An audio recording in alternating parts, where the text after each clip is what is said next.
going to start off by just going over some of the key points around auditor judgment and decision making, and then talk about how we apply that in a IT or AIS environment, which is where I think the research really should be going as auditors start to use more and more emerging technology.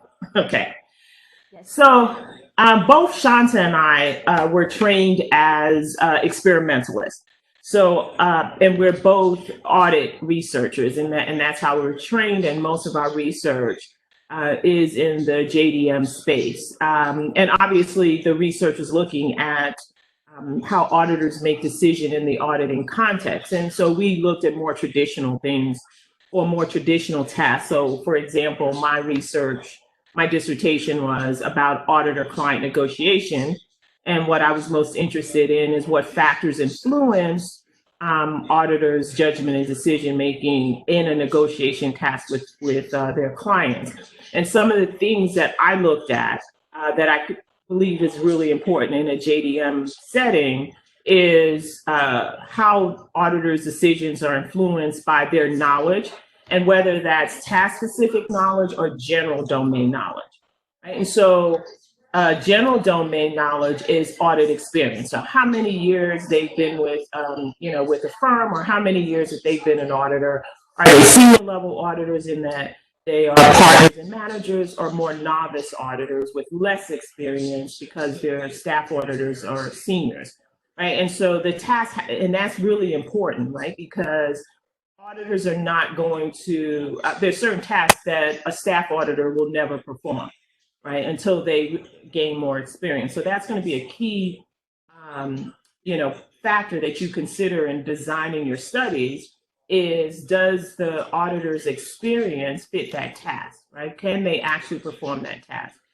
And that gets to, even then when you move up to auditors with more experience, you can't only look at the fact that they have more experience in terms of years of experience, but do they have expertise in that particular area? And so what we're going to find, I think, as we move to looking at how auditors use information technology, right, they're probably not going to have a lot of expertise, and they're probably not going to have a lot of years of experience using that. But those are important factors that we have to consider, right? So experience is your number of years versus expertise is that your knowledge in that particular area.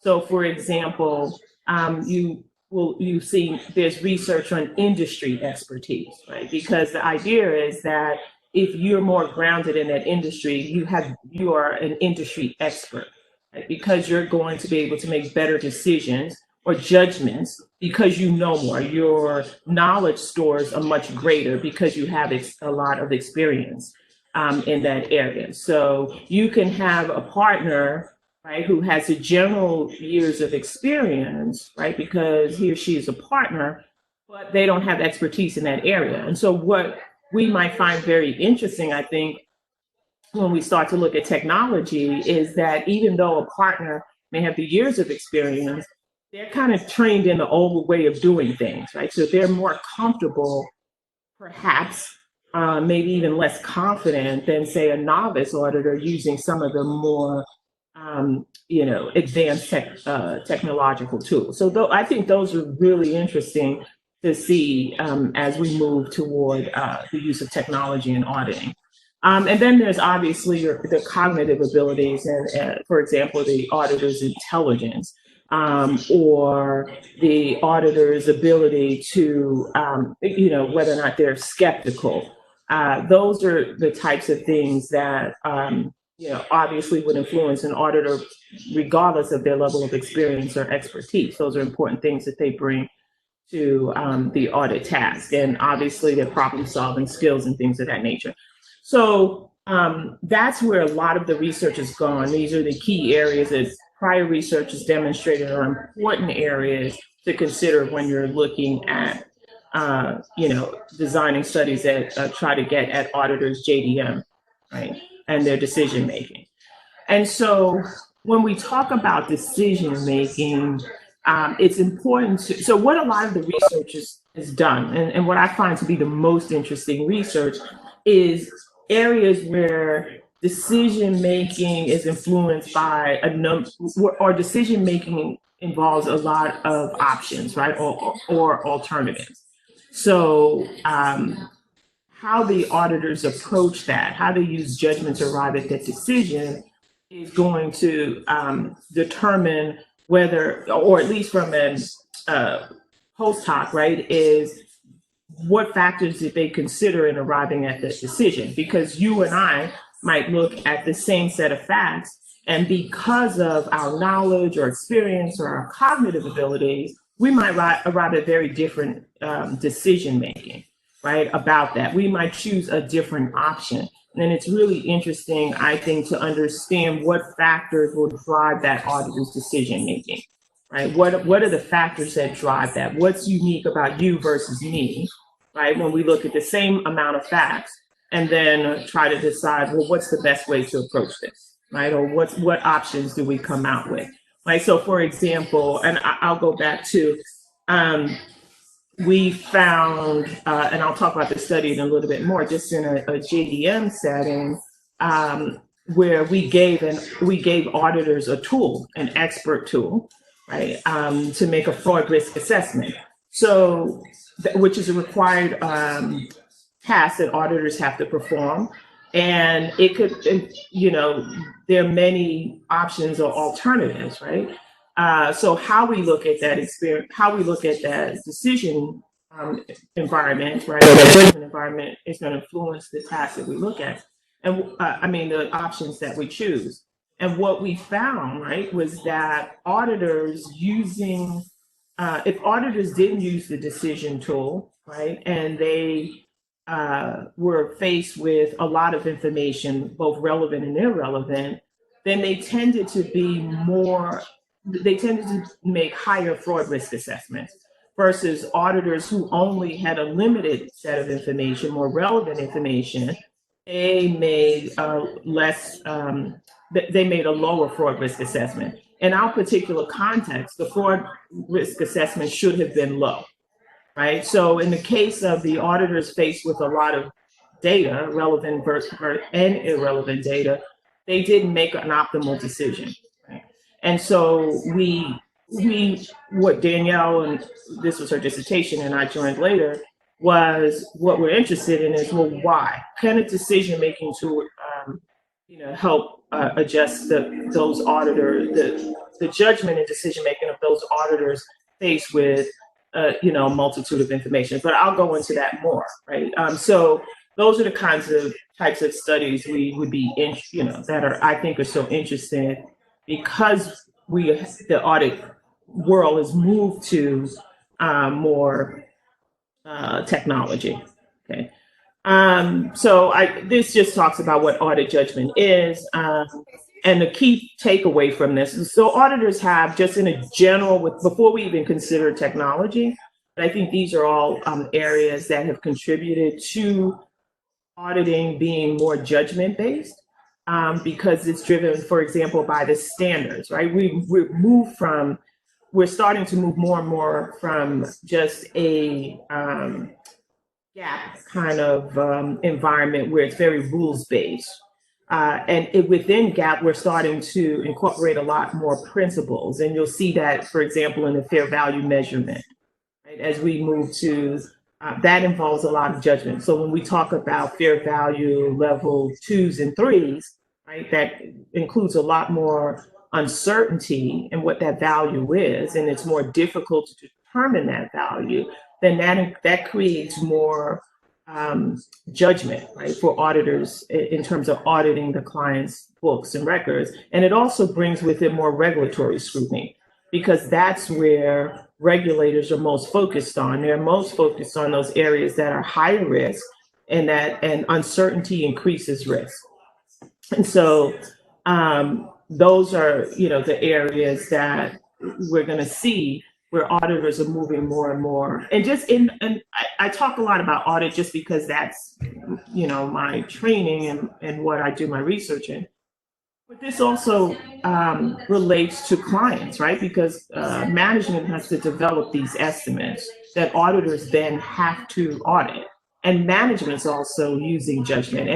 And if we take a position that not all managers want to cheat, right? They're trying to get to the right answer. So just how can we develop information systems that help auditors get to and management get to the right answer, right? And I know Professor Miklos has a study, I'm not that familiar with the study, but where he's looking at AI, right, in a fair value measurement environment. I think the insurance industry, right? Right. We are doing estimates using machine learning, so it's more accounting than auditing. Right, which is good though. But that's why I wanted to mention that study, because it's not not all of you have an interest in auditing. So I don't want you to kind of walk away from this seminar and think, okay, well that really applies to auditing. Management makes the judgment. So remember, auditors are auditing the financial statements. They cannot create these numbers, but they have to have a skill set to be able to audit the numbers. And I know in my auditing class, unfortunately, because of the press, right, and the recent audit failures, which are not so recent, I guess, anymore, a lot of people just assume that management always wants to cheat. And I don't know that we should always go into it with that. So how can we use technology to improve management's ability to make these judgments, right, or come up with these estimates? And so, for those of you who are in a car lab, you know some of the study, or the AIS students know some of the studies that we're doing through the car lab that's looking at using technology to improve the reporting process. Right. So don't. I just want to give that caveat that we just don't think of this as being an audit issue. So I talked about that a little. I'm gonna just bypass this, and I'll make these slides available to you so you'll have them. So I talked a bit about estimates, right, and judgments. And so a while back, we were working on a project where we had to think through the different levels of judgment that auditors are exposed to, right? So level one would be considered structured judgment. So it's really easy. There's not that much judgment involved in it, right? It's almost like a yes, no, either or, right? So and I use cutoff here as an example. So for example, to recognize revenue, it has the revenue, the company has to earn the revenue in the accounting period, right? And so we use cutoff shipping. So typically, if the client shipped the goods and the customer takes ownership of those goods when they're shipped, then when the client ships the goods, they should be able to recognize the revenue based on auditing accounting standards, right? So for an auditor, that's really easy. They look at the shipping date. All things being considered, let's say controls are effective, they're going to look at the shipping date. Did it ship, before or by 12/31? If we use 12/31 as the year end. If it's yes, then you can record it. If it's not, then you shouldn't record it, right? That's a simple decision process. Whereas level 2 and level 3 involve more uncertainty, right? And with that uncertainty becomes levels of risk, right? So semi-structured tasks are more repetitive. They involve some moderate level of judgment. So think of internal control risk assessment. And the reason I would classify internal control risk assessment as being a semi-structured task, because controls are pretty standard or structured. There's structure around internal controls. And the auditor's assessment process or the risk assessment process comes into effect of whether or not those controls are effective. So the auditor has a little bit more, has to bring a little bit more judgment to it. Right? Because again, here's a situation where you or I might look at those controls and we might deem them not as effective, right? And someone else might say, okay, they're very effective. And that's going to impact the level of risk that the auditor assigns or control risk that they assign. But the chances that you're going to have a lot of variability or significant variability, it's probably low, probably lower, right? So that's why we would say that because of the fact that internal controls are pretty much structured. And also auditors are pretty, good at that. They understand internal controls. And so they tend to be better at assessing control risk, especially for, less complicated areas. And then finally, we would say level 3 are totally unstructured tasks, right? These are things like estimates. They're highly subjective. Sometimes it's really difficult to reach a level of consensus.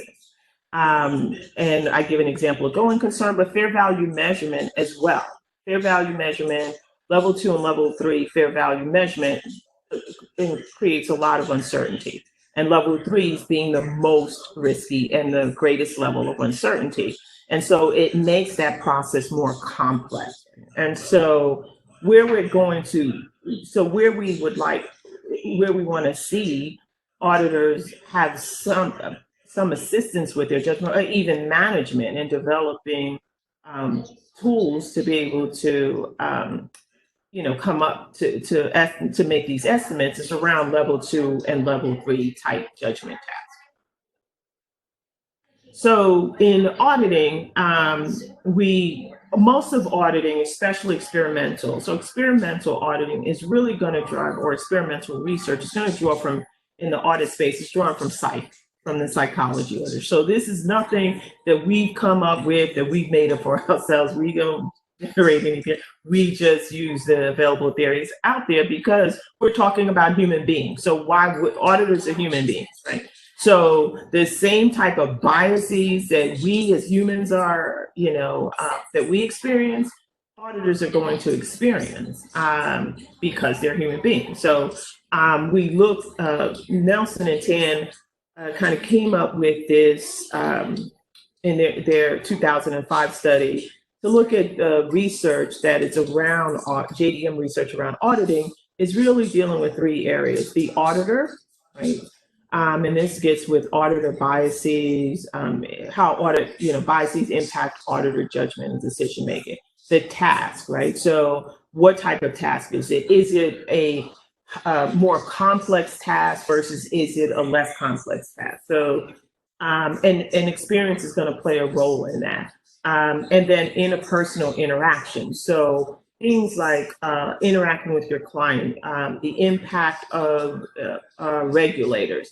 There's a recent study out, I don't think it's published yet, but that looks at auditors' judgment and decision making in the face of inspection risk, right? So how inspection risk will impact the auditor's judgment and decision making in certain tasks. So those are the 3 broad areas. And then in each of these areas, there will be sub areas or factors that researchers will look at to determine how it impacts auditor judgment and decision making. There, to a lesser extent, but there's also research in judgment and decision making from a finance perspective, right, or an investor perspective. So how information that's presented to investors, how that impacts their judgment and decision making as well. So again, I just want to point that out. It's not just audit judgment, but it's judgment and decision making in general. There's research out there that looks at investors, JDM research, and so you'll see a lot of that research would use students or use especially MBA students to proxy for investors. Or now we're seeing MTurks where so for example, I have a study that's under review now at AJPT, where we look at we look at jury decision making, right, around a situation where there's a subsequent audit failure, and the auditor, and we manipulate whether or not auditor used an approach that's a traditional approach, statistical sampling, versus whether auditors used an advanced technology approach, data analytics, where they were looking at 100% of the population. and to see how, because what our interest was to determine the expectation gap, right? The expectations of users of the financial statements when auditors use when they use a more advanced approach versus a traditional approach. And the way that we thought best to try to capture that was in a jury environment, right? Because that's really the only environment where a user would find out what the auditor's testing methodology was, because they don't really disclose that information. And so fortunately, what we found was that that the jurors held auditors more responsible when they used statistical sampling, and they got the audit opinion wrong, right? So in other words, they I think we manipulated the testing methodology and a signal, which we called the internal control report, right? So auditors have to issue a report on internal controls for publicly held companies. And we saw the issuance of the opinion that they gave on the internal control report as a signal to the market or signal to users about the possibility of a material misstatement. And so what we found is when the auditors used statistical sampling and they missed it, so they issued a clean internal control opinion, jurors held them most responsible. Right? But when they use an advanced technology, audit data analytics, there was no difference, right? So they held them least responsible using audit data analytics, which I think is important to companies and important to auditors and regulators to know how the use of audit analytics is viewed by potential market participants. So what are the characteristics of effective judgment and decision making? Basically, that you approach it logically. I don't think any of these are earth-shattering, right? What's really important is that it's an unbiased decision, and this is obviously extremely important in an audit setting, that it's consistent and reliable, that auditors or decision makers appropriately balance their experience with their knowledge, their intuition. And there's some research starting now about effect, right? Which emotion would be classified under that as the affect. And there's a paper which I don't know if we included it in the supplemental reading, Chanta, but we can, that Catherine Caduce has with Chris Nolder. And I think it's published in AOS, that looks at affect, in terms of, they look at it related to professional skepticism. So I think that's an interesting paper that's interesting to read, to get a little bit more understanding of how things such as emotion could impact your decision making, and for whether it's a decision maker as an auditor, a decision maker as client, as a management, is important to use that information, like relevant information, that's linked to the professional literature and evidence. And so that's where I think research that we do as academics, especially in this emerging space of technology, is really important to inform practice. Because that's evidence that we're providing about how people are making decisions, or how the use of technologies are perceived by users of the financial statement. So I think that's where we can definitely make some. Remember, I talked about biases in decision making, and again, this comes from the psych literature on biases that individuals will make in their decision making that could impact their decision making. And we've had tons of research on auditor biases. And Chanta, I don't remember, were you guys doing something on biases with using tools. Remember when I think you and Andrea maybe, or am I wrong? When you were with the at the start of the radar project. Oh, so yeah, we were considering some of the barriers or biases that might slip in with the adoption of like data analytics as a audit methodology, and what it would do to auditors' judgment if they started to either have an aversion to it or had a reliance on it. Okay. Yes, I think that's an important area. But and again, I'll keep stressing that it's not just auditors, right? But management as well. And even in the development of these types of systems. So I know you've all probably seen Ivy present the paper that she has with me and Professor Miklos that looks at AI. Well, it looks at ethics and the ethics of AI. The use of AI in auditing. And one of the things that we talk about in there are biases in developing these AI algorithms. So that's an area that, and I know Denise and Professor Hussein, and I can't remember the other person on the paper. They have something that looks at the ethical implications of AI systems, algorithms, and Edward is in his dissertation is also exploring this. And so again, when judgments are hard, right? People try to simplify their environment, right? So they try to simplify complex environments. And you think about it, we do that as whether we realize we're doing it or not, we do that. We have these rules of thumbs that helps us to make judgments, right?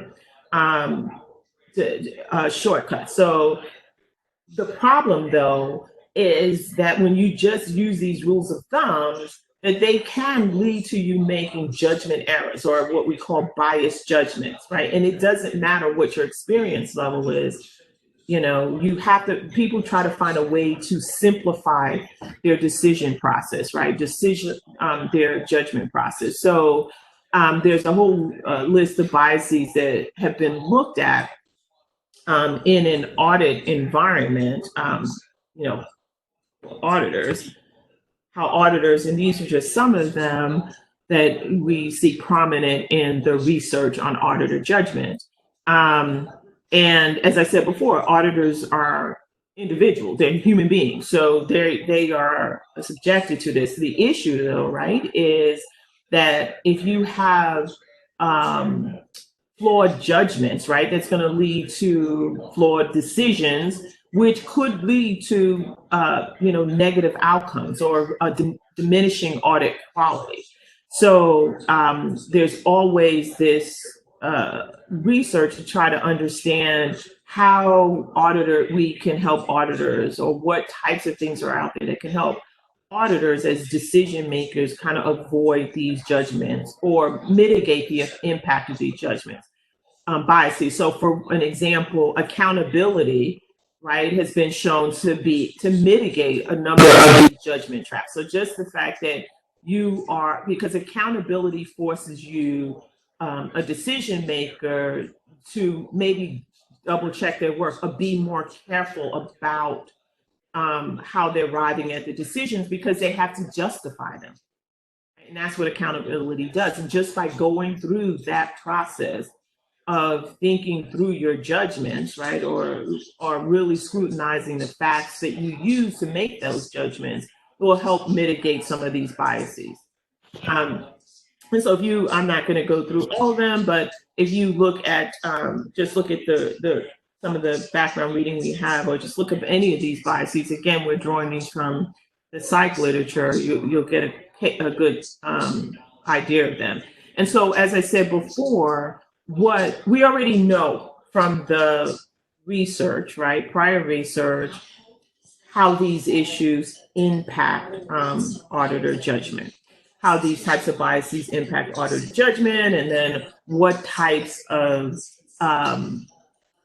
what types of things we can introduce that will help mitigate these biases, such as accountability. But very little work has been done in examining these biases in, for example, in an environment now where there's more and more technology that's being used that, for example, would auditors then anchor more on results or even management anchor more on results that come from, an expert system, right? We know that they have anchored on results that management gives them, and then they don't sufficiently adjust their audit approach, right? They just anchor on that. Is that the same thing in a technological environment, right? Will they over rely on expert systems? Especially when they're looking at more complex areas, right? Or because are they then more likely to, look to confirm the information or the output that the system gives them, right? Because this idea of the system kind of being an expert, right? Well, it's a system, right? It's it's a computer system, it's data analytics, it's artificial intelligence, and so of course the computer can outperform me. Right? So therefore, I'm just going to rely on what the results of what comes out from the expert system. So I think we still need to understand, both from a management perspective as well as an audit perspective, how the use of these types of, how the use of technology impacts the auditor's biases. Does it exacerbate these biases and then make them such that even methods that we found to mitigate these biases, do they work in these environments? So these are still emerging areas that I think we need to revisit and look at in an environment that we are in today. So that leads me to, again, my point of how does increased complexity. Professor Helen, sorry to interrupt.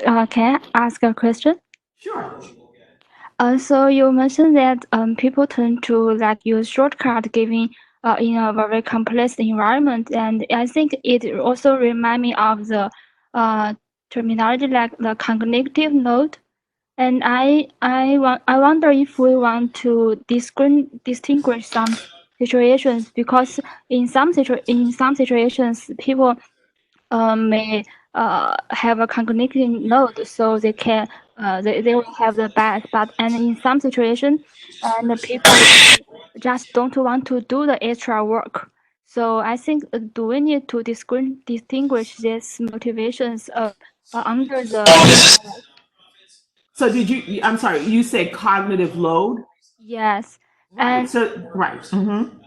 so I wonder if we do this kind of study, do we need to distinguish that what makes people have this bias? Because for some situation, people just don't want to do the extra work, so they will simplify this very complex environment. But in some cases, people they cannot manage this situation because they have the Right, and so that's one of those things, right, where the environment, the amount of data, and that's another issue, right, with where we are, auditors and people have more information, right? So there's more information to have to go through, and do they organize that information in a way that improves their ability to properly analyze that information and then integrate it into their decision process? And that we know just from general research that the more complex, the more information, that's called information overload, that people have, the worse their decision process, right? And so, so it's not so much that they don't want to do the work. This is when they're probably going to engage in more and more mental shortcuts, right? When they have that. And so I think, where I think research is valuable is yeah, we can show that okay, I think we can have a reasonable expectation that when people have all this new information, their decision process is going to deteriorate. I think where we add value is to explore how we can mitigate that in a technology environment, in an AIS environment, right? Because we don't want to just in an advanced technology environment. So, you know, those things might not hold in what we know from before, might not hold in today's in a technology environment. And I think it's really important because that's where we've moved. We're not going to go backwards, right? There's no way audit firms or even companies are going to move backwards and say, okay, we're just not going to use information technology. We know this, right? We know that it is a way of life, and it's okay. Now, how do we how do we identify ways that we can improve decision making in this environment? And you're absolutely right. Cognitive load is an important aspect that has to be examined. Okay, thank you so much for Helen. So there's, it's not like information technology is new, right? It's been there. But I think what's new or what continuously changes is the fact that we have more advanced technology. And so you can see from some of the studies that that I pointed out here and in the readings, right, that we know that it places high mental workloads on individual decision makers, and therefore their performance is diminished, right? Because they have this heavier workload. That's not going to change, right? A lot of this. So what you see here is the Benford and Hutton study was 2000, right? The Payne study was 1993.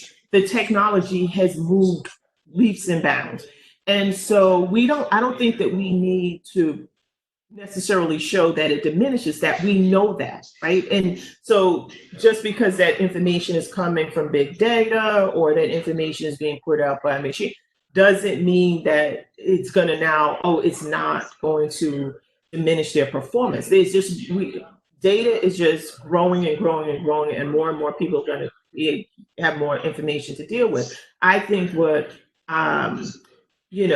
what's interesting to look at is how we use technology, as I said before, to mitigate this and to determine whether or not, prior mechanisms to mitigate, decreases in performance, do they really work in this environment, right? Where we have more technology. So the issue is not necessarily to capture the data, because there are all types of tools to capture the data. So even if you think about what firms are saying in terms of what they want from our students, they want our students to understand that, right? The importance of making sure that you have data, maybe, understand data capture and making sure the data is complete and so forth, right? But the real value lies in the analysis of that data. Right? And that's where we see the problem, right? And so, more recently in, 2013, you see the papers where but these are papers that really just speak to the fact of, the challenges that auditors face, but also the challenges that, decision makers face when they have all this unstructured data. Right. So we know that. So what are some of the interventions that we should be looking at, right? Without anchoring on prior interventions, but what are the interventions that we should be looking at now that could help decision makers make better decisions in this environment? Because the environment is not going to change, right? So what we have to look at is how can we improve the abilities of, decision makers to process large amounts of information, especially for those more complex judgments. And again, you see the studies that from 1990 and 1988 that talks about the fact that they're not good at this, right? But again, we have more, we have tools that should be able to help decision makers deal with those kinds of issues. So again, that's kind of the, to me, the takeaway, and where I think the interesting aspect of the research lies is looking at how we can improve decision making in this environment using technology. So we already talked about information overload, cognitive load, right? And so all the research points to that. The fact that it's very difficult for decision makers. We have a limited amount of cognitive space that we can where we can handle information, and after that, right, we start to disregard large amounts of information.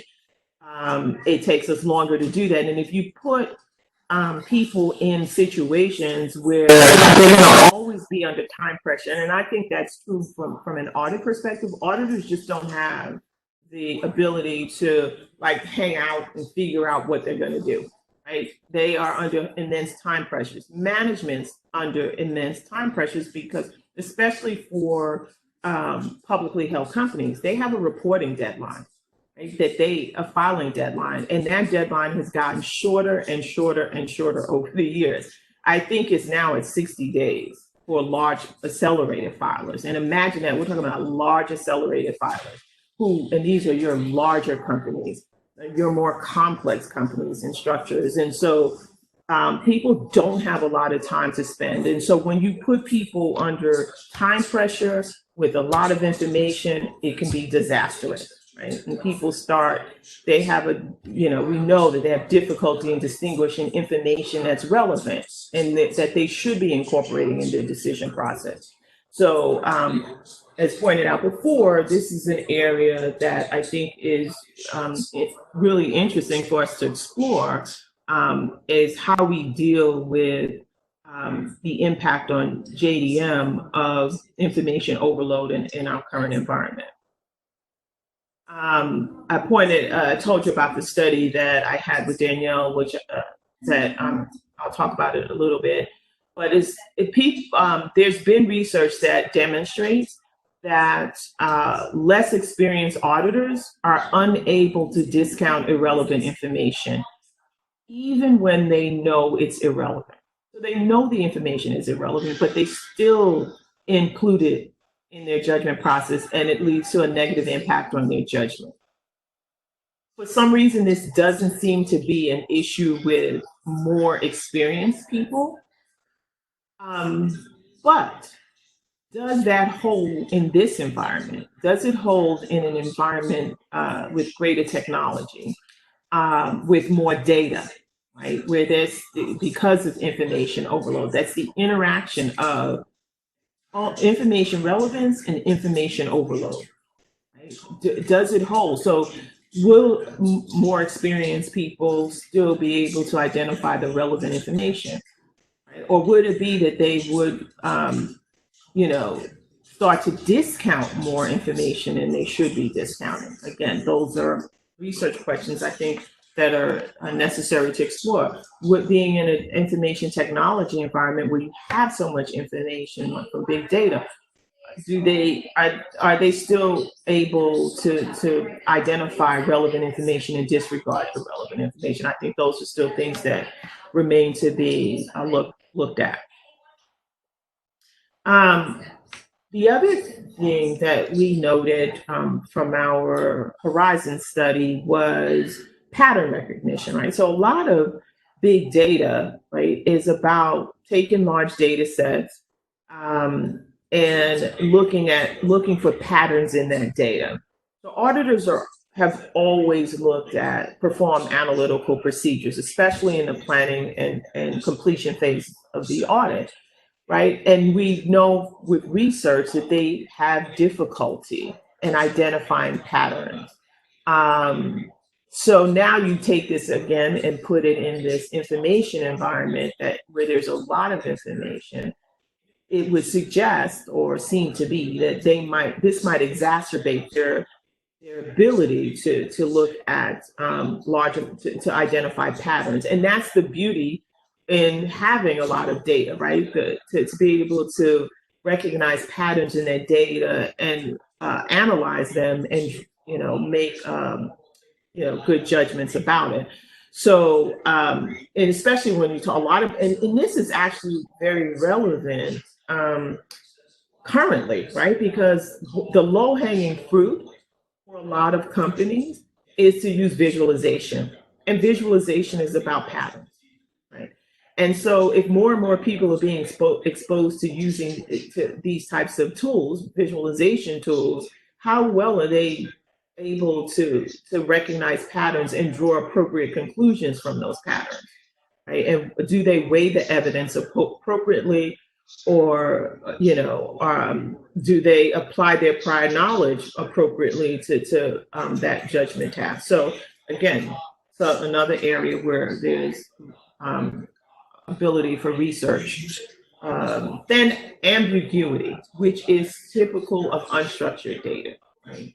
And also when just the fact that for more complex decisions, there's more uncertainty. And uncertainty it gives rise to ambiguity, right? It's more ambiguous. It's not a black or white. And we know that people, and especially in the audit setting where we've tested that they're not really good with ambiguity. And so they're different. I know there's a tool, not a tool, but a scale that measures a person's tolerance for ambiguity. And I know this has been used in studies, but those people who are intolerant to ambiguity, like they like certainty, they like it's a black or white approach. Well, that's not something that's going to happen in the financial reporting environment nor the audit environment, right? And so they look, again, this is when you're going to see judgment biases creep up, because they're going to focus on more simple solutions, right? And they might use judgment shortcuts to get there. So as a result of that, they might not, audit quality might suffer, or financial reporting quality will suffer as a result of that. And big data is only going to exacerbate this type of exacerbate poor judgments when people are intolerant to ambiguity.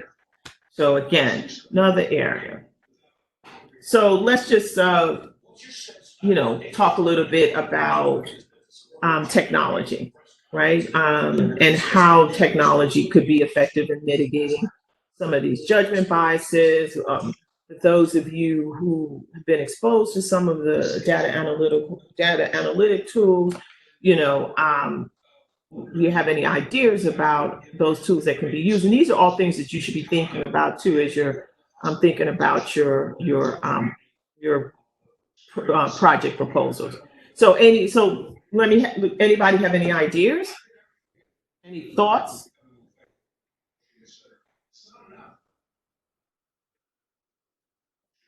There's discussion problems. Technology be effective in eliminating and mitigating common judgment decision making. If I think of that, technology can provide the large amount of audit evidence. I can think of it can eliminate or mitigate the biases. But if I think about when we build a model such as machine learning, we cannot avoid our judgment when first we're building the model. So maybe it's not that sure that we can actually eliminate it. So I don't know. So I have two thoughts for the first discussion question. Okay. Anybody else want to comment on that? Well, I suppose the advanced data analytic tools can really help auditors to deal with the big data in this big data environment. For example, in the past, auditors usually use quantitative ratios, like some financial ratios, to make decisions. And right now, perhaps they have the techniques like the text mining to access the social media data to help them make better decisions. So perhaps some data analytic tools can help auditors to gather more evidence, more solid evidence to help them make more proper decisions in some cases. Yes, agreed. Anybody else?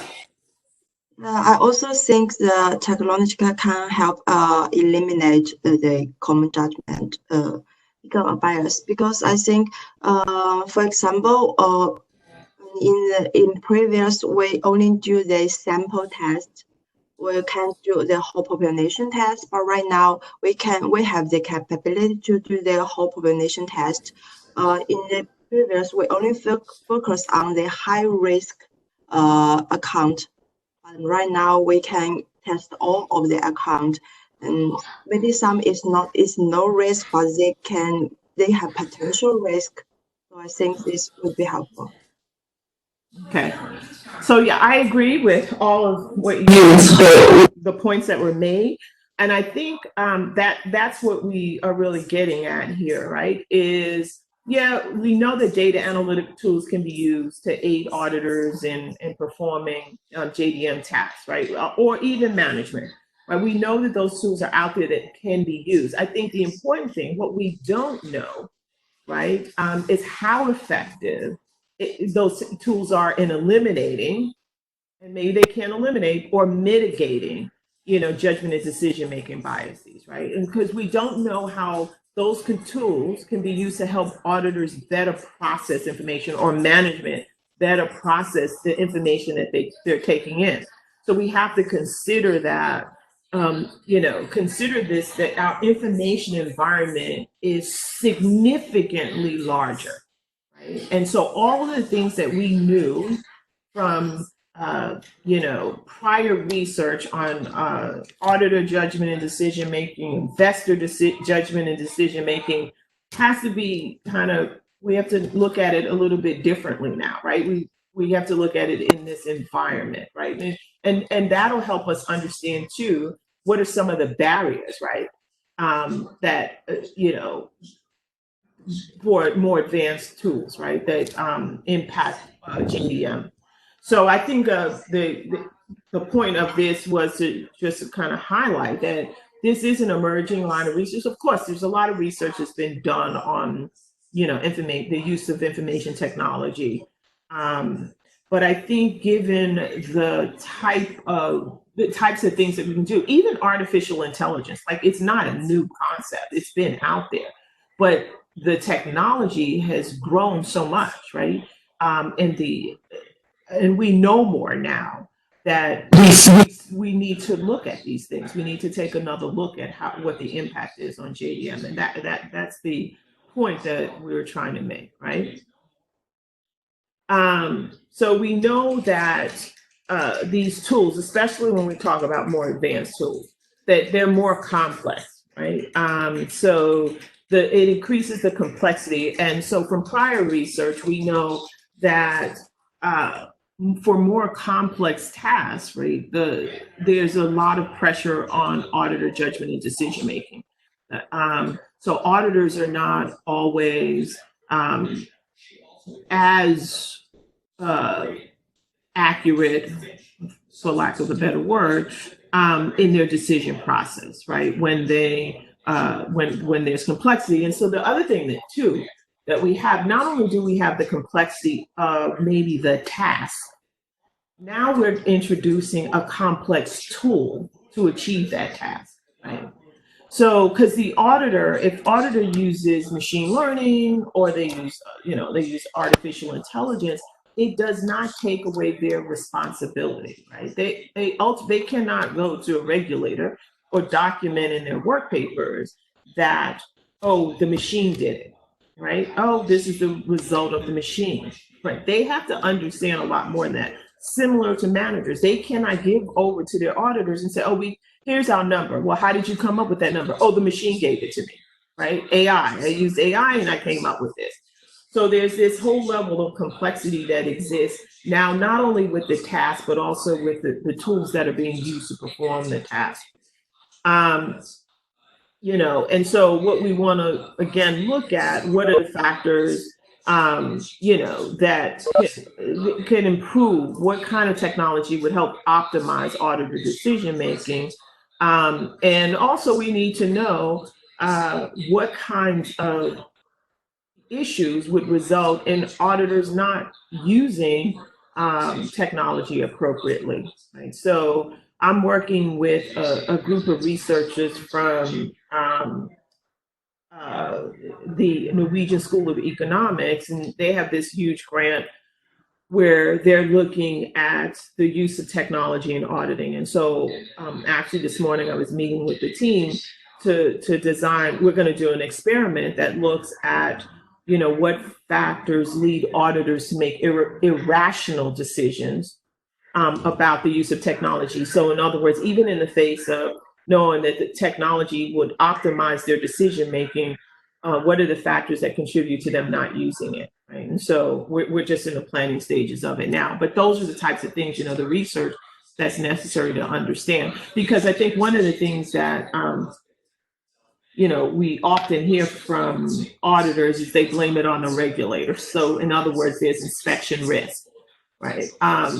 But the reality is then you have regulators who say, no, we want you to use it. We don't want to be the ones that say you can't use technology. So, you know, there is a need to understand, even in the face of when,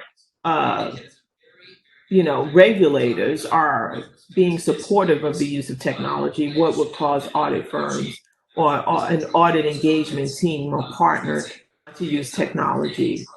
And I have another study where I looked, we are interviewing people, we interviewed auditors, and just heard a number of factors of why they would not use it, or if they used it, why they wouldn't use it again. Right? And so, and one of the biggest things that come out of it is the complexity of those tools, as well as the fear of inspection, so inspection risk. Professor, yes. So since you mentioned that the auditor needs to understand the technology that they are applying in their auditing, so a lot of people do research on how we can apply neural network in auditing. So, you know, the neural network, there's some unknown relationship between the input and output. So there's a black box, which we cannot understand it. So, like, do you think that, like, in reality, auditor will accept those kind of technology? If there is any some part that we cannot fully explain why it's happened. So I would say that, I don't know, you know, I think that's still something that we need to explore, but just on my gut or anecdotal evidence, I think auditors are not comfortable accepting things that they can't explain, because by the nature of their responsibilities, they have to be able to document and explain, they justify decisions, right? So if they use, so should the auditor, so I think of it similar to, similar to the use of IT auditors, right? So the use of ERP systems. When companies have ERP systems, auditors are not experts. They get their IT people to come in and audit that system, and they rely on what their IT people, you know, tell them, right? So I think they have to, but now you don't have that intervention of necessarily having an IT or your IT auditors, right? You are relying on that system. So I think there is going to be some level of discomfort, but I think it is probably as we start to train auditors differently and expose them more, they will become, I think they will become more comfortable in knowing that it's not so much that, yeah, you can somebody can explain in developing the system, the black box, right? But then auditors have to know that what comes out of that, what's important to know is the result that comes out of there. You have to be able to apply that against your own experience to evaluate whether or not that result makes sense. Right, you have to challenge that result. So you have to look for, I don't think things change. confirming evidence as well as disconfirming evidence. So it's not to just accept the result at face value, but does that result make sense given your knowledge, your institutional knowledge, given your knowledge of the client, given your knowledge of the, auditing, the industry and so forth? Does that result make sense? And what's the alternative? Okay, look at disconfirming evidence. So I think that our evidence standards probably have to change to incorporate what it looks like in a big, in an emerging technology environment, right? What does audit evidence look like in an AI environment? And that's, I think, we have to get to that. Standard setters have to get to that.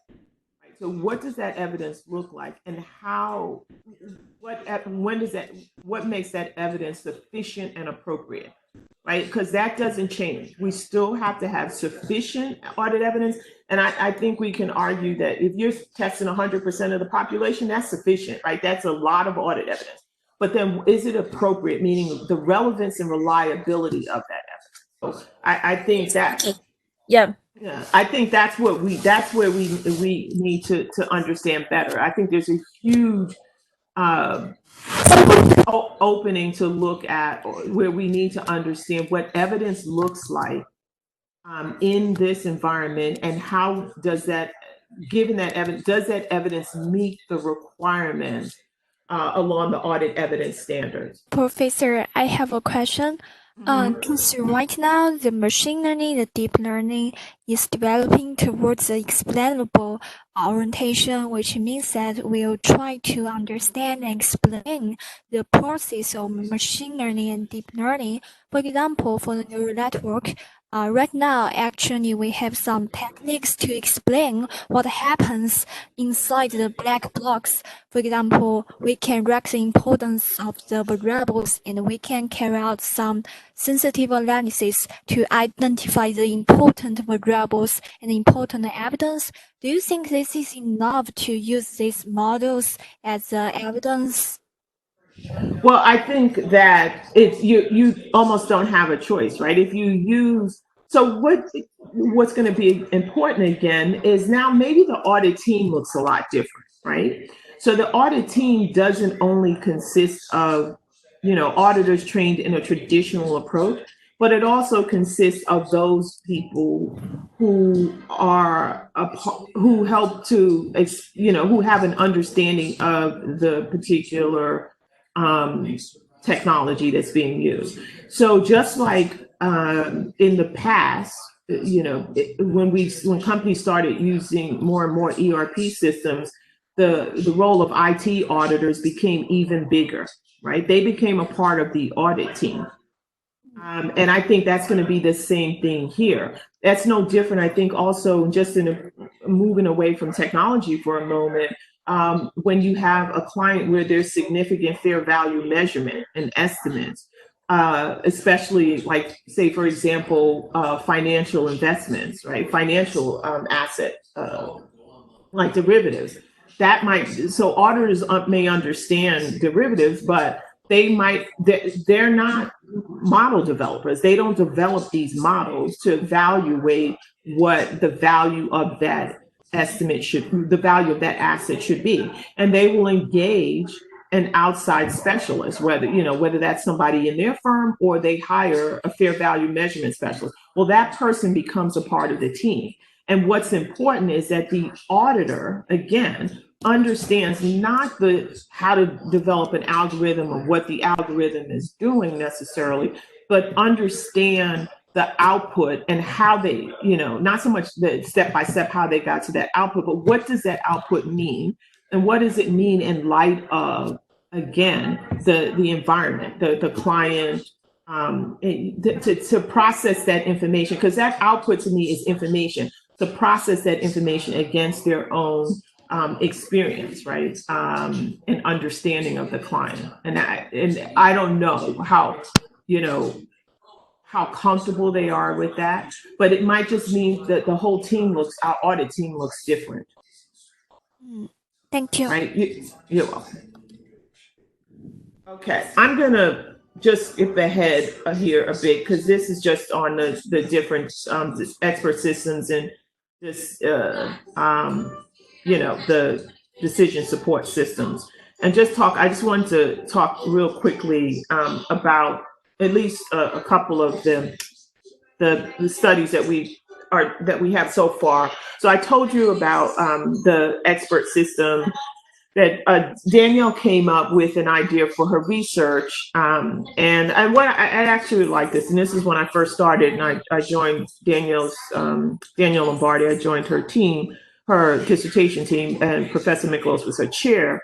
And so Danielle had, in her prior life as an auditor, worked on medical companies. And so one of her clients, they developed this expert system for medical diagnosis, right? Risk assessment. And so she thought, well, hey, that, can that be applied in an audit setting? And so, yes, it can. So auditor, doctors make judgments. Granted, their judgments have huge, more life or death impact, but they have to make decisions under uncertainty, right? Risk assessments under uncertainty. And so she said, can I apply this? So she worked with them to develop this in an audit context. And one of the biases that we've seen research on is the dilution effect. And this is where auditors or people are unable to disregard irrelevant information. So in other words, they incorporate irrelevant information into the decision process. And so Danielle's idea is, well, can we use an expert system to de-bias the dilution effect, to help auditors in this case not incorporate that, to screen out that irrelevant information. And so we did, she set it up as a within subjects design. And basically she gave a mixed design, really. So she gave some auditors information with that was only relevant. So that their information set only included relevant information. And then another group of auditors, she gave them their information set included relevant and irrelevant information. So that was part one. So we knew, just based on prior research, that those auditors who received relevant and irrelevant information would make lower quality fraud risk assessments. And we found that out. Then she had both groups go through the use of the expert system. And the expert system was designed around the auditing standards on fraud risk assessments. And it was designed to help auditors focus on those areas of those risk factors that were most relevant. And so both groups went through that. So what we really were looking for was we wanted to see whether or not the group that had both relevant and irrelevant information improved their judgments around fraud risk. Whereas for the group that only had relevant information, you would not expect to see any difference.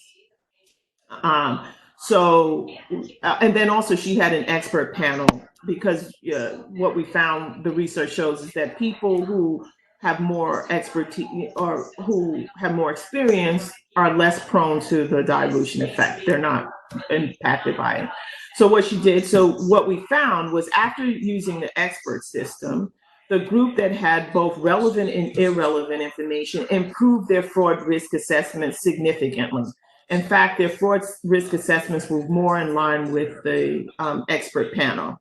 And the group that just had relevant information, there was no significant change, because they were already making appropriate fraud risk adjustments, right? And so that was in the assessments. And so that's the case where the expert system, where a tool was used that could mitigate a bias, right? A judgment bias, and help auditors make more effective judgments.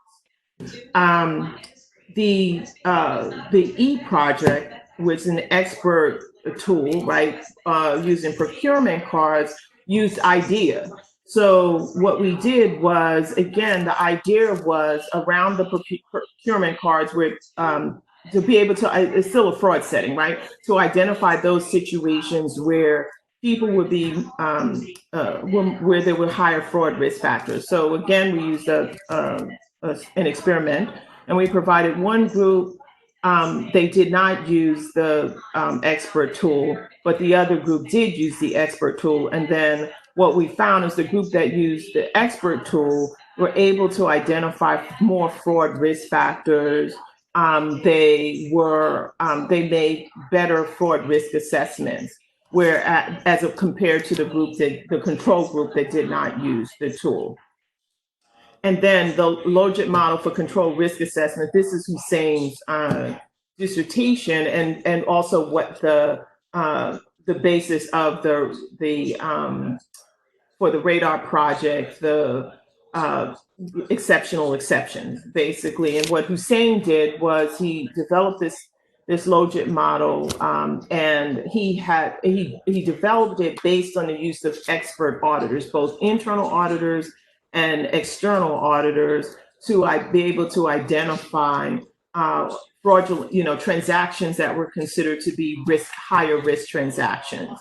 And so this is, again, using technology, and in each case is a different form of technology. One was an expert system. The other was we developed in, or Denise did, developed in an idea, right? So that it's something that's easily used by auditors. And then Hussein developing a statistical model to be able to assist auditors in identifying higher risk transactions. So I'm running out of time, but that's the extent of it. So just to give you some examples of how we can use technology to be able to determine, and what's interesting about all of these are things that firms can implement, right? And I think, as I said, Hussein's dissertation was the basis of one of the projects under Radar, and I'm sure Professor Miklos has spoken about it. It's now being at least going through a proof of concept at one or two of the firms, Radar firms. And so these are, again, where the research that we're doing could have a positive impact and help inform audit firms and regulators and so forth. So I'm going to have to break here because I do have to get ready for my auditing class. But before I do, are there any questions that I can answer? I'm sorry I went through this so quickly, but it always seems like I have more time than I actually do. Yeah, that went fast. Yeah. So, but as I said, Professor Chanta, she's really familiar with this area as well. So she can answer questions that you might have, or you can just always email me, or we can talk about it during our next session. And as I said, Professor Chanta will fill you in on what our next session is going to be. I shall start.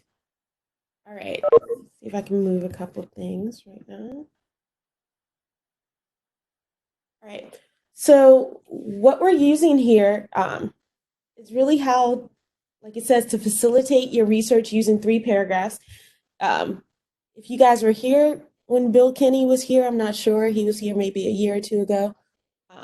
He's famous, and especially in behavioral research, even though he doesn't do behavioral research, because of what we call his Kinney 3 paragraphs. And so I'm going to spend a lot of today talking about the importance of the Kinney 3 paragraphs. And one of the readings that I added to your list this year was a commentary that Bill Kinney actually wrote last year in December. So it's just recent. And it kind of updates his Kinney 3 paragraphs that we've been using for decades now to kind of give you more insight how to do a full entire paper. So as it says, what we're going to talk about is how to use the Kinney 3 paragraphs and what's called the Libby boxes. And the Libby boxes are for validity in your research. 1 second, I have to grab up here. So if you had a chance to read that Accounting Horizon paper that I sent from William Kinney Jr., you notice that he introduces what's called a 3-step approach, right? And the 3-step approach is, one, it talks about the essentials, and another way to say that is the Kinney 3 paragraphs that we're going to be going over. Step 2 is validity, right? So is your idea is it actually believable? is it so far-fetched that it's not even feasible, that it's irrelevant to research in general? And then the third step, which we won't talk about in this class, but the third step is it workable? So it's more of the beyond validity, more to the feasibility of the model or the research that you're doing. Right? And so some of the things we want to note here is that, again, these 3 paragraphs are super important. I tell all of my PhD students to start with that. Even when you just have an idea, the way it was taught to me is that, how do you know if a research project or an idea is even worth your time? You do a Kinney 3 paragraph, right? And if you can come up with those 3 paragraphs, and we'll talk about what they are, then you know you should go forward with it. But if you can't come up with those good 3 paragraphs, then you actually should abandon the idea, like right then and there. It's not worth your time. Okay? And we'll talk about those 5 boxes, which is, we call them the Libby boxes. They were created by Robert Libby. If you've ever met him either, probably not, because I think he retired. But Bill Kinney and Robert Libby actually look alike. And we used to joke that we never saw them in the same room because they were the same person. They're not, but they look alike. Right? Really? I think they look so different, and I think Kinney is about 15 years older. Well, yes, he is. But no, they absolutely favor. But Bob Libby is definitely younger, for sure. But no, I think they look alike, definitely. Funny. Yeah. Funny. I do. But we did used to joke about that in our PhD program, because we used to go to a lot of doctoral consortiums, and either Bill would be there or Bob would be there, right? And so it would never be them both. Ever. Because Bill does that more kind of quantitative analytic stuff, and Bob is a very behavioral guy, would be my guess. Yeah. Oh, yeah, yeah. Which is strange because I am a behavioralist, but Bill was more of a mentor for me. Like, I always liked Bill better. Yeah. So whenever he'd see my name even when I'm at Rutgers, I did some community work, and he sent me an email about how proud he was of me, and I'm like, he's just a good guy. If you ever got to know him. Yeah, he is. He liked Bill. So one of the things that you definitely want to note is that you can definitely use both the Kinney 3 paragraphs and the Libby boxes to help you kind of structure your own work, to be able to articulate the importance of your research, especially in our department. You guys do a lot of really important research, and I think sometimes even people in our department don't get it, because we have an issue with articulating the importance of it, right? And so if you can focus on those Kinney 3 paragraphs and the Libby boxes, you really can get your main points out, right? And then elaborate on them. So when people have those basic questions that Michael Alice is famous for, well, what's the point? What is this about? Why do we even care? You can answer those quickly, like elevator speech, 1 minute. So we're going to work on that. If you have questions, let me know. All right. So about Bill Kinney, the paper that actually the slide deck came from him. I asked him a long time ago if I could borrow it to teach his course, and he said yes. So I updated it, but the 3 paragraphs really comes from this article that Bill had written in the Accounting Review in 1988, and it was designed to help PhD students to write research, right? And then he came up with the commentary last year that, again, the nickname was given 3 paragraphs from that Accounting Review article, but this commentary actually calls it the Kinney 3 paragraphs and more for accounting PhD students. And I would absolutely say that this article in Horizons is much easier to read and easy to follow. So if you didn't have a chance to read it, again, I'm going to glance through it during our time here, keeping track of the time. But definitely print it out, put it in the binder, because I feel like it's going to be helpful as almost like a research guide, like a Bible to how to write really good research. We're going to borrow some steps from that too, right?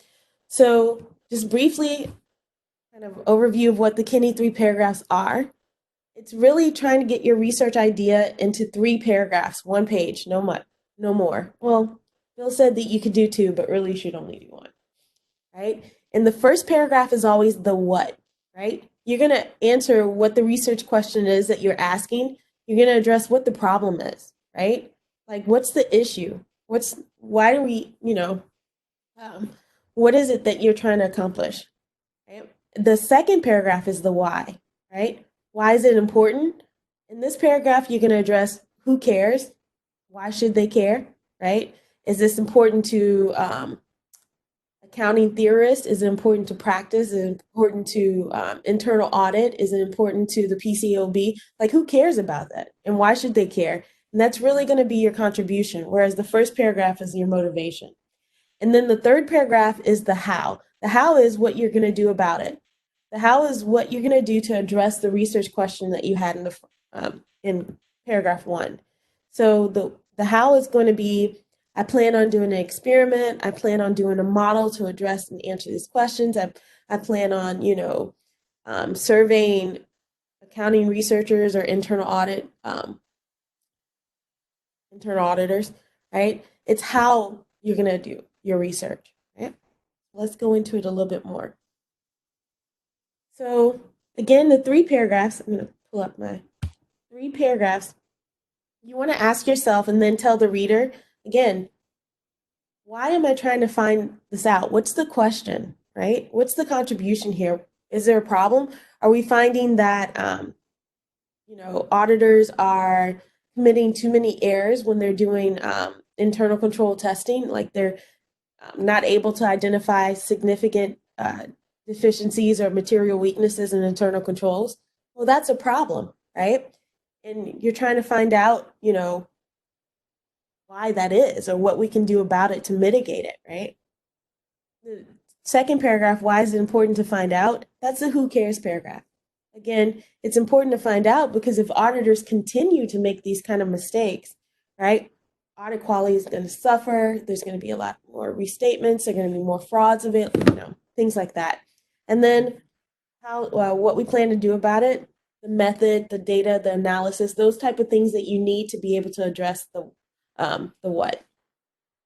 Right? So just a little bit background before we get into Bill Kinney's new article. Nothing you don't know or you couldn't figure out with slight effort, right? So the background and the framework is basically just setting the stage, right? You want to state whatever the facts are. What is the real world observables? What's the problem that you see actually occurring that you're trying to address or mitigate, right? So you always want to do that. So whenever you're doing your lit review for your dissertation, you want to, of course, talk about all the research that you did and what you looked into and who's not doing what. But one of the weakest contributions that you can sell to a reviewer or an editor is to say it's because no one ever did it before, right? Which in our type of research, that's true, right? But that can't be your main selling point, because I had a professor back when I was getting my PhD that would say, well, maybe no one did it before because it's not important and we don't care, right? And that's true, especially if there's been a lot of low-hanging fruit that people have already picked. So you don't want to just say that the reason this is important is because no one's ever done it. That's not a good enough reason, right? And so you want to talk about what's happening and what the problem is with what currently happens, right? And so when Professor Helen talked about all those biases earlier, usually for behavioralists, that's where we start, right? A lot of those biases are unconscious, right? So you're not even aware that you may do them.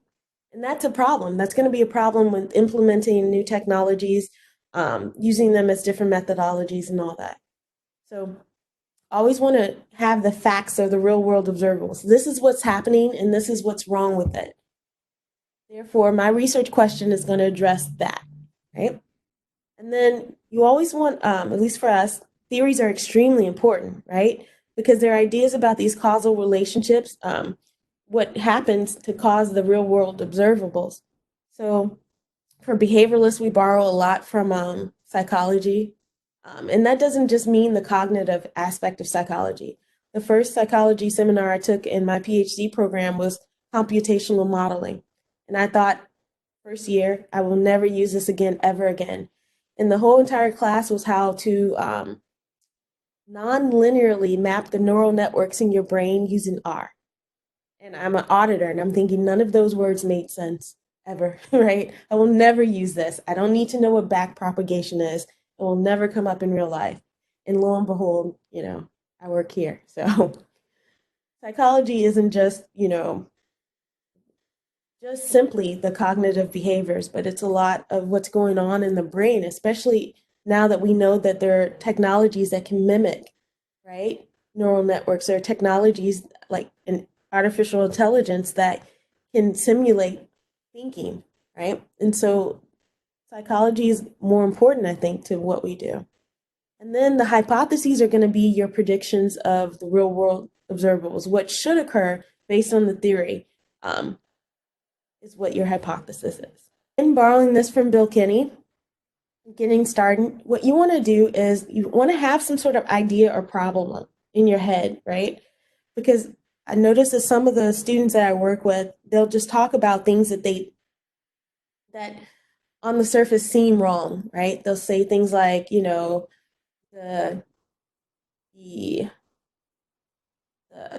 I guess the CEO of Bank of America is stealing money.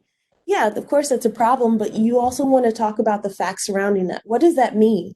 Does that mean that people like you and I are getting cheated? Are they stealing from us? What are the implications of that particular fact, right? You always want to address that too. And then also whatever research barriers you must overcome, especially with the type of research that you guys are going to be doing and what you do now, data availability is a huge issue, right? You want to be mindful of that when you start new projects too. What type of data do I need and how can I get it, right? And also causal theories. Again, if you do research that's never been done before, you're going to have a problem finding prior literature that would support what you're thinking. And so sometimes you have to borrow different theories and logically build them up yourself, which is fine, right? It's innovative. And then your research design should be appropriate for whatever question you ask, right? And so sometimes the way you word a question is really important, because if you word the question so that it should be answered via an experiment, that's the only way you can address it. So how you phrase your hypotheses and your research questions are really important.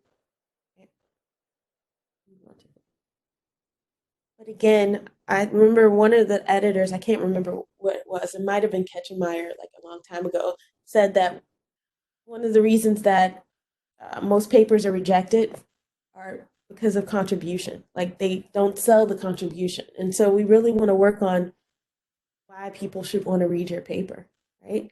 You could be having the cure to cancer in your paper, and if it's written in a way that nobody wants to read it, then no one's going to read it. Right? Also, what your comparative advantage is. Okay, so if you have the new Bill Kinney paper, if not, that's fine, because make sure Erica posts it for you guys. One of the first figures that he talks about, he breaks down those 3 steps. Number 1 being the essentials. Now, we talked about the essentials because they are the 3 questions. The what is conceptually what's going on. The why is that important? So the what is your motivation, right? The why is your contribution. And then the how is operationally, how are you going to execute this research, right? And he breaks it down like that because it correlates to the Libby boxes. We'll talk about the conceptual relationship between X and Y. We'll talk about the contribution. We'll talk about the operationalizing the X's and the Y's, and then the control factors. And then in the paragraph number 2, the validity, the what and the how, it has to be believable. So we're going to talk briefly about external validity, construct validity, internal validity, and statistical validity. And then again, the 3rd step we're not going to talk about a lot, but is it workable, right? That's the outcome, the anticipation, the whys, the pitfalls, right? One of the things that you can do when you write your proposal is that you can actually write a mock results section, right? What you expect to happen, right? And that way you have a frame of mind to kind of anticipate what the outcome should be. So when you do your research and it might be contrary or maybe even it supports what you thought, then you kind of have a basis to say, okay, why did this happen? I've had a lot of experiments that didn't work, but being able to explain why what happened was easier because I kind of anticipated what should have happened based on my theory. You're just doing yourself a favor.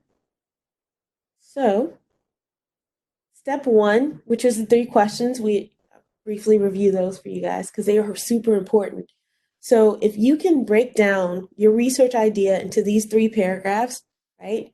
One, you'll never run out of time whenever you have to present during the car lab because whether you have 15 minutes or 5 minutes or 1, you can still be able to break it down into 3 pieces. So say, for instance, you had a 15-minute presentation and you're in the elevator with Professor Kogan and he says, what are you working on? You can actually break that down into 3 sentences, right? I find that auditors are committing a lot of fraud because they have opportunity to access parts of the ERP systems that they can't. This is going to result in a lot of fraud for different businesses. However, if I can come up with a model to prevent X, Y, and Z, then it will mitigate that particular fact, right? You can break it down into, that's not a good research question, by the way, but you can break it down into 3 sentences actually, and be able to expand on that into 3 paragraphs, into 3 chapters, etc. So the 3 questions, remember, on page 3 in the 2019 Kinney article, what are you trying to find out conceptually? What concepts or theories underlie your idea? Number 2 is the why. The why is an answer to an important. Why is the answer important, and who cares about it, right? So you need to address who your audience is and why they should care. Like, who cares? What is this? Is this relevant? Does anybody even care about any of these ideas? And then the how is how you operationalize your idea. What research method? What data you use, right? So you can see if you can break down your research ideas into just those 3 concepts. You can easily articulate whatever it is that you're working on. Right? And so Kinney says that's it. We should just answer these 3 questions and avoid the temptation to explain the non-essentials. That is one thing that we have to work very hard on, right? Because you want to explain to all your professors everything that you did, every article you read, everything they said. But guess what? 90% of that, if not more, is not essential, right? We don't care. We know you did the work. We always know you guys do the work.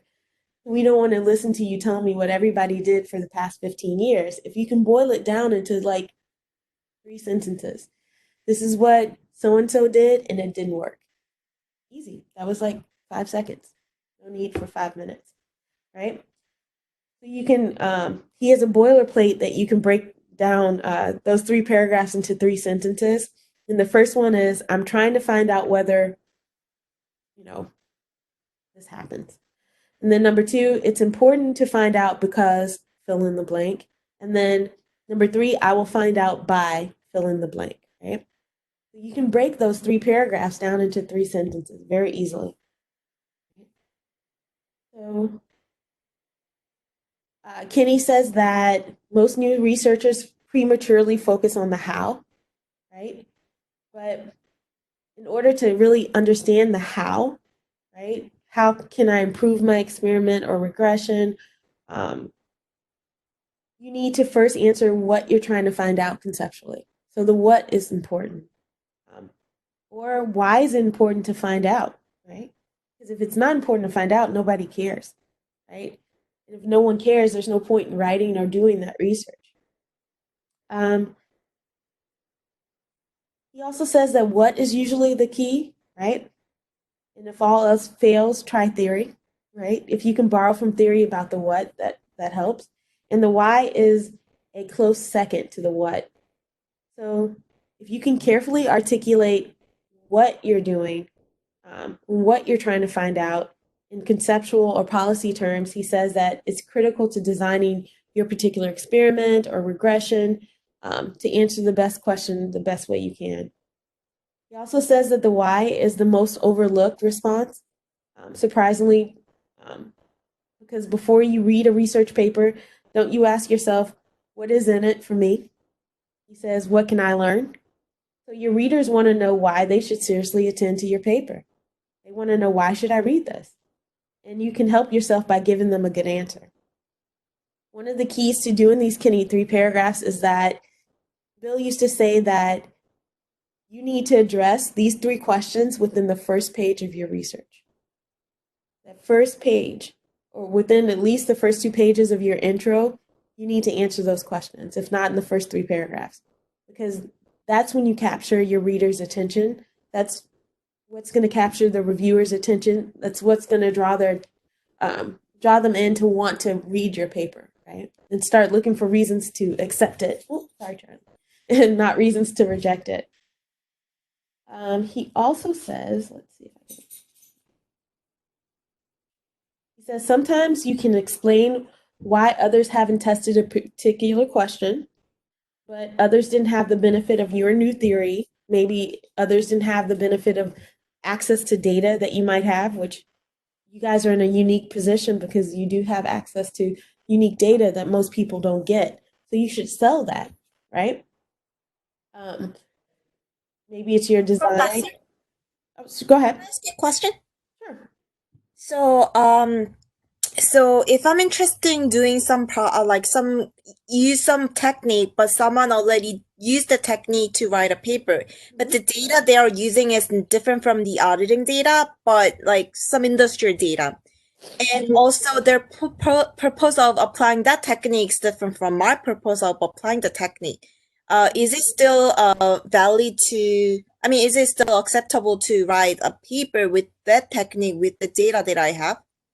Absolutely. And what you should make sure that you do to differentiate yourself from that particular paper and from what you're doing, especially depending on whose paper it is, by the way, you can either say that this enhances what they did and actually brings new insight because of the different data or the different technique or whatever's different about what you do, or you can highlight the weaknesses in what they did, right? Oh, okay.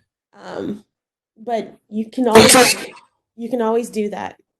I say that because I do behavioral research. Sometimes archival people will answer questions that I think should have been only answered in a behavioral paper. Sad story. So there is a girl that I'd known in my PhD program that published a paper in the Accounting Review about auditor judgment and motivated reasoning, right? Biases, conscious biases that auditors may have when they're approached to different tasks. But she answered that question archivally. I'm like, how can you talk about auditor judgment using archival data and not have an experiment? Funny enough, somehow magically she got that paper submitted and published in Accounting Review in 9 months. Now, mind you, that was my dissertation topic, right? And so I'm like, I can't even believe that they would accept this, but they did. So there's always room for a better way to address something, especially if you can find results that correlate better to the facts or to reality than what somebody else has, if it's too abstract. What you have to do is really sell it in those first 2 paragraphs. Okay. Right? And so you have to address, because the first thing I would want to know as a reviewer is, what's wrong with the first idea or the other idea, right? And how is this better, right? And so you can be nice about it and say that that one was good. However, that author may not have known what I know, right? And because of that, we can enhance what they did. Or you can simply say that that fails to address X, Y, and Z, and this model or this idea, this data is more realistic and it does. But yeah, you can absolutely still do it. Okay. Thank you. No problem. That was a good question. So he says sometimes you need to think beyond a particular audit or accounting context in the how paragraph. he says you need to and reflect on broader conceptual, theoretical, regulatory, or behavioral implications, right? Go a little bit broader of your what paragraph in order to address the importance of the why, right? And so these paragraphs aren't separate from each other. They build on each other and enhance, right, your idea. And so by the time someone reads your third paragraph, they're sold, right, on your idea. Like it was the best idea ever. I can't believe nobody's ever thought of it, right? Because your what paragraph builds on your why paragraph and your how paragraph. All those things are gonna interrelate. He says, does my potential contribution go beyond specific accounting mechanics of what I study, right? And so even though you might not have auditing experience or necessarily work experience in the area that you're working on, you can still sell it, right? You can still say that it's not only contributing to the specific people like the clerk who would be instituting data mining for an organization. You can also expand on the fact that the management of a company will be using that information to enhance their decision making, right? They're better able to do so many other things because of that one task or because of that model you built. And so you really want to sell it, right? Because that's going to tell people that's going to make them want to care, right? So you spend a lot of time on the motivation and the contribution, and the technical aspects of your research will speak for themselves. So he says that sometimes your subconscious mind knows the answer to the research question, like you know in your head what it should be, but you really kind of have to take a break and just let it all be revealed to you because other people can't read your mind and you need to be able to articulate the idea that you want to have to other people. There's an illustration we're going to go over, but I'm going to save that until after we talk about the Libby boxes. Yep. And which is right now. All right, so Robert Libby, he came up with this predictive validity framework that we call the Libby boxes, right? And like it says on the screen, it examines the distinction between underlying constructs, right, and their proxy measures, right? So predictive validity allows you to measure and analyze how well the execution of your cause predicts your, the effect. Let's go into it. And some of the factors here we're talking about, Y is always going to be the phenomenon you're trying to explain. The X is going to be the cause of Y. The V's are prior causes of Y's, right? And then contemporaneous causes of Y. All this will make sense in the next screen, I promise. All right. So the first link here is that the conceptual level, right? And so the theoretical X, right, will cause the theoretical Y, the dependent variable, right? And so this link, there's a reason to believe that X, right, causes Y. And then we'll talk about how like the V's and the Z's and all those other things kind of generalize as well, right? So this first link here is the conceptual X and Y. Then you see link 2 and link 3. Well, you go from a theoretical Y, like your research question is really the conceptual level. Your hypotheses are your operational level, right? They're the proxies for the conceptual level, right? And so link 2 is going to be, there's a reason to believe that X can be reasonably measured by operational X, right? And like link 3 is going to be, there's a reason that the theoretical Y can be measured by the operational Y, right? So both of those links, link 2 and 3, are going to address the how and the why. Then the control variables. You see link 4 there. There are other potentially influential variables for Z's and V's and Z's, right? And so 4 is really, other than X causes of Y's, you have to account for or rule out the other influential variables, right? So usually here for V's, we're talking about things like you have to rule out industry, size. Those are common control variables. Audit policies. Kinney mentions for Z's sometimes it's acquisitions, things like that. So those are your control variables. And then there's that last link, link number 5. So it's how the operational X relates to the operational Y, right? And these things are correlated. How are they correlated? So this is how Libby breaks down the predictive validity boxes. Right?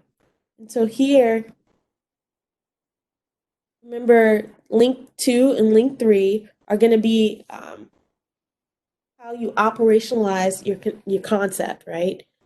The theoretical relationship you have in your head, how are you actually going to do it? How are you actually going to test it? Then that link number 1 is that conceptual link between, or theoretical link between X and between Y, right? Maybe it's audit expertise and audit quality, right? Those are theoretical, but then you have to operationalize that. In link number 5. So empirically, it's believed that X causes Y if there's some sort of correlation between X and Y, right? They have to be related. And then when we talk about the V's and the Z's, you have to rule those out. With experiments, we can rule those out by designing it, right? Such that we only manipulate the variables that we're trying to test. Then what else I want to say here? Oh yeah, your proxies.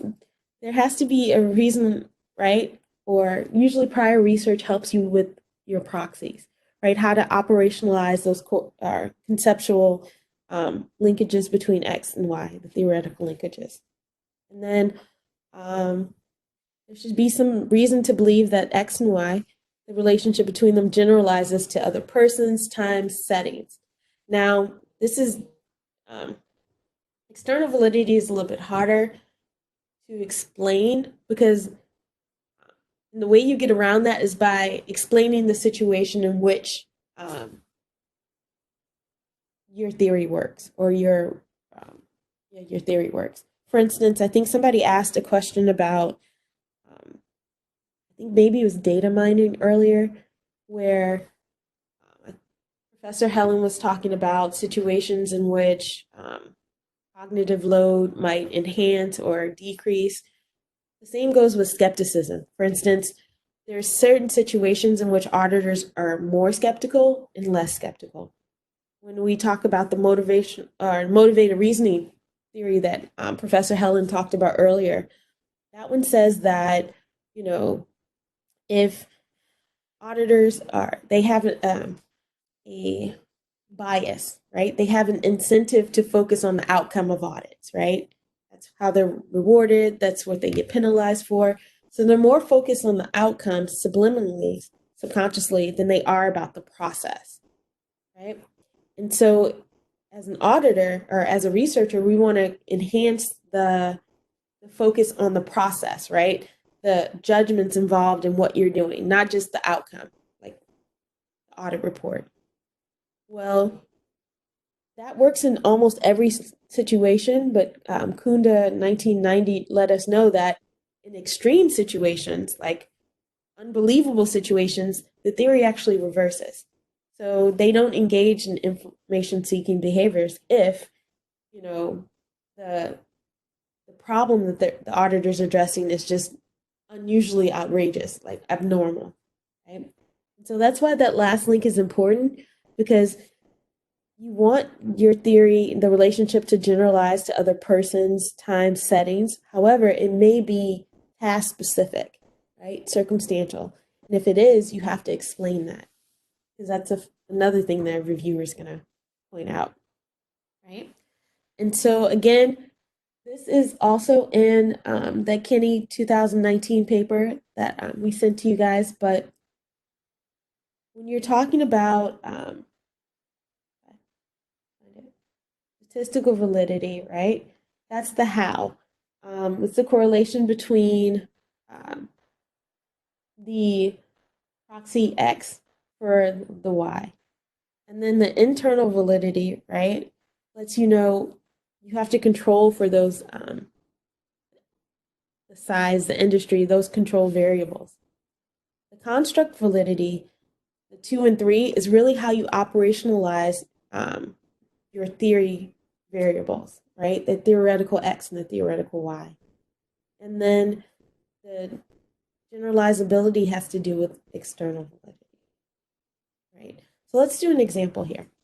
And again, this is the same example that Kinney did in the paper, but I think he gave me the slide deck like 5 years ago. So it's the same. So here are his 3 paragraphs. His title of this paper is Auditor Independence and Non-Audit Services. Was the government right? And Kinney will tell you all day long that your title should be informative. Like, you should understand what this paper is about by reading the title.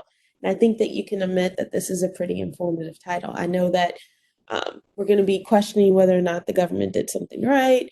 And then it's going to be discussing audit independence and non-audit service, right? I can kind of extrapolate what this means. So the first paragraph, remember in the Kinney paragraph, this is going to be the what paragraph, right? The what. His paragraph, notice it's only one sentence. Brief, to the point, very explanatory. So his first sentence, does an audit firm's dependence on fees for FISDI, internal audit, and certain other services to an audit client reduce financial reporting quality? Again, that's the what. You can infer what the problem is and what the research is going to address. That's the what. The why, or why is this important?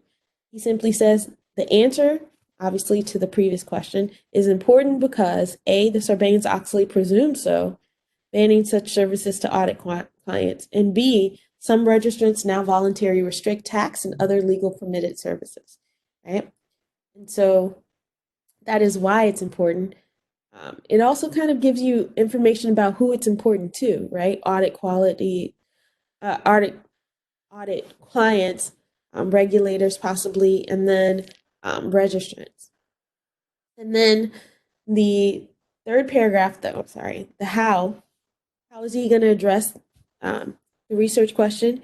He's going to do it using fee data from 1995 to 2000 for restating and similar non-restating registrants, right? And then he discusses the results. If you have them, you will put it in this paragraph. He says that we find no consistent association between fees for FISDI or internal audit services, we read statements, but find significant positive association between unspecified service fees and restatements, and significant negative association between tax services and restatements. And so in this illustration, you can see very clearly those 3 concepts, and briefly, right? He could expand on it, but not with non-essential information. And notice there were no citations here. It was just basic and to the point. So let's break it down into Libby boxes, shall we? And it's called the KPS example because it's the author's names. That's why he calls it the KPS example, right? And so remember that first, so we're taking the Kinney 3 paragraphs and we're putting them into the Libby boxes, right? And so the first link, 1, is the conceptual link, the theoretical X and the theoretical Y.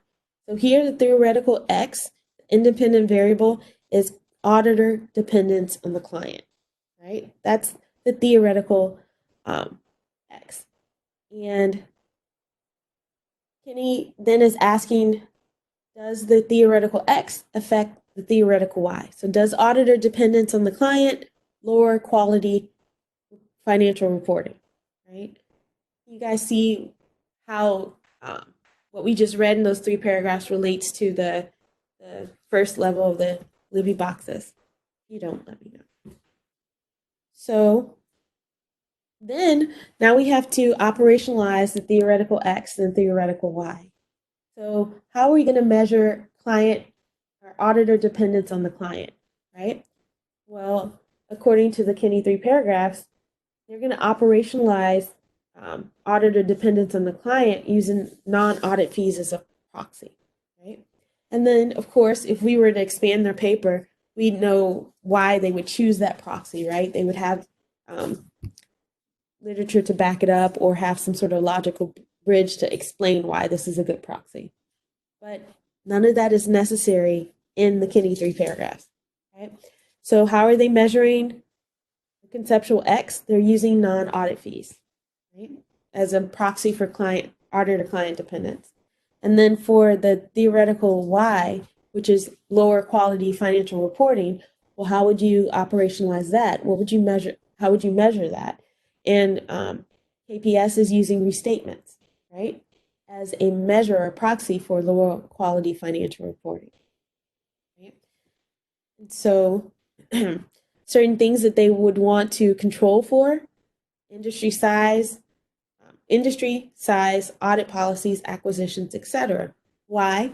Because those could be possible other explanations of the auditor dependence on the client to lower ability to lower financial quality reporting, right? So those could have some sort of bearing on theoretical Y. So you want to control for those variables. And again, make sure I have that right. Link 5, remember, there should be some relationship, some correlation between the operationalized X and the operationalized Y's. So, hit number 1, right? Whenever you're thinking about writing a proposal, when you're thinking about, you have a new idea, maybe you watched the news or you read the Wall Street Journal and you're like, that's an interesting idea, right? How do you know if you should move forward with it, right? You can use the Kinney 3 paragraphs to determine whether or not it's a feasible idea. Is it good enough? If you can't come up with a good paragraph 2 or even a paragraph 1, right? No good motivation or contribution, then you probably shouldn't spend your resources or time going down that road, right? So hint number 1, your main contribution, right, is probably either for us going to be new data, right? Something that someone's never looked at before or never thought of using, right? Like using weather data to predict sales or something like that. A new way to estimate or even a new model. And then maybe a new theory or even a new problem. So when you go to paragraph 2 or even paragraph 1 or 2, these are probably going to be your main contributions. So if you're stuck as to why your research idea might be really good, right? Examine whether or not they're part of, whether the nuance here is that you have new data. And if you do have new data, why is that data better? Or what does it enhance? Or what does it do that the other data didn't do? What can we capture now that we couldn't capture before? Those are the things that you want to spend your time on explaining, right? Those are the things that are going to captivate your audience to let them know, okay, this research is important, right? So if you imagine yourself presenting again in the car lab, you don't want to spend all your time regurgitating what someone else said. You want to spend a lot of your time explaining why what you're doing is the proper or best way to do what go through, all right, address a problem. Not so much mainly what so-and-so did 30 years ago. We don't care. I'm sure they did something. All I care about is, what does yours do? Is it better? Yeah. So that's a hint. So whatever it is that your main contribution will be, exploit it. Like, sell it like it's the best thing since sliced bread. Like, you can't even believe the industry actually went ahead, didn't have this, right? So you almost want to sell it like it's the cure to cancer, like the best thing ever, and everybody should pay attention to it. So I'm a really good salesman. Hint number 2, broaden your contribution. Again, these slides came from Bill Kinney, by the way. But excellent. Hint number 2, broaden your contribution and the reader interest by making your theory elaborate, right? Using multi-methods if possible, multi-measures. And then 3, generalizing your approach across contexts, disciplines, cultures, and time. So basically, let's say you're working on exceptional exceptions, right? Yes, this model might be built mainly for auditing context, but it could be used for so many other things, right? It could have, um, you know, applications and so many other things. And so you can actually broaden your contribution, right? And even enhance your research strength for later if you can elaborate on your theory and kind of enhance it by generalizing that. That's a good hint too. And then Kinney has a hint number 3 where when you're introducing your paper, right? So you captivate your audience very early on. You shouldn't talk about things that you explain later in the paper. Like once you introduce a variable or a topic, it should be explained when you first introduce it. The reader shouldn't have to search with what does that mean, right? If I don't know what a smart contract is, you're telling me how smart contracts can be used to capture different elements of a transaction or to do and execute all these things. And I don't know what a smart contract is. And you don't explain it into a paragraph that's like 6, 7, 8 pages in. You lose me as a reader, right? I don't know what you're talking about. So when you're introducing the paper, you want to tell the reader what your problem is specifically. And it can still be expressed conceptually, but you don't want to say something like your problem is all auditors are bad at auditing. That's way too general, right? You can say that auditors are having difficulty uncovering or differentiating between a significant deficiency and a material weakness due to certain elements of internal control testing tasks. That's still conceptual, but it's more specific than auditors are bad at auditing, right? Number 2, why is the specific problem important? You want to, even if you want to say literally, this problem, right, is important because, like Bill Kinney did. Do it. Make it clear for the reader and whoever you're presenting to that that's your problem. This is why we need to address it. Number 3, how do you address the specific problem and what you find? Not only should you tell the reader, this is what I'm going to do, this is the data I'm going to use, you might want to tell them why you think that data or that method is the best way to address that problem. Otherwise, people like me are going to say, so why can't we do it this other way? You have to be prepared for that question. You have to be prepared for the,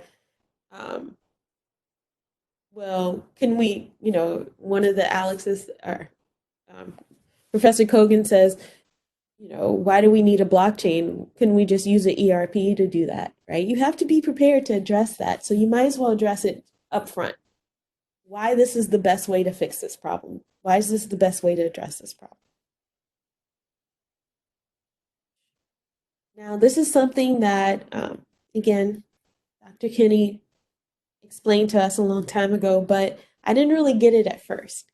And it's called the compelling exposition, but really it's the order in which you should actually write your papers.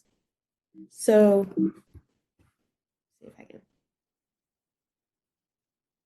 So he says that you should write the title, the abstract, the introduction, and the conclusion, and then the rest of the paper.